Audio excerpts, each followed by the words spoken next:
La communication mensongère du gouvernement par le canal des Clébé a déjà commencé à salir la réputation de Frère Honvi en le taxant de cybercriminel.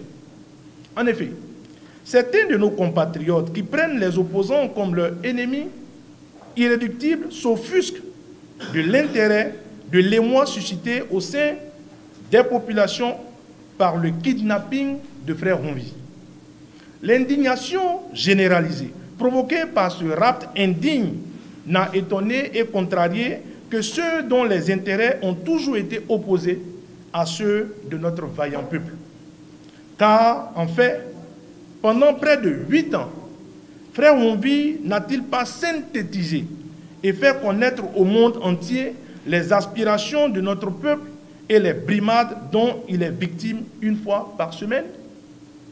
N'a-t-il pas courageusement dénoncé les dérives politiques, sociales et économiques du pouvoir déviant, liberticide de la rupture?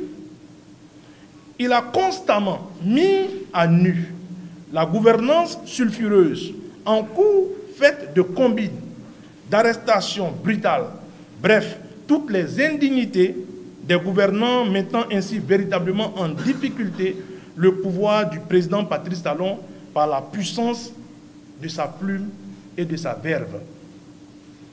C'est pourquoi le peuple béninois l'a adopté et se tient religieusement plus que les conseils des ministres tous les vendredis à son écoute.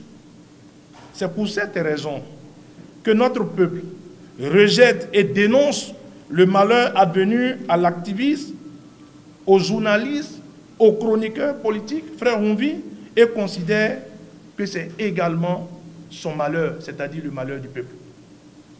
Aujourd'hui, chaque Béninois se considère comme un frère Honvi. Tous les combattants de la liberté s'indignent à cet authentique, s'identifient plutôt à cet authentique héritier, sans peur et sans reproche, de nos héros Béhanzin, Bioguera et Kaba. Par ses chroniques incisives, Frère Honvi a incarné le patriotisme et les valeurs de notre République, une et indivisible. Ainsi, quoi que disent et fassent les Clébés de la rupture et la justice pour ternir l'image de Frère Honvi, ils auront, comme on le dit communément, tiré à terre.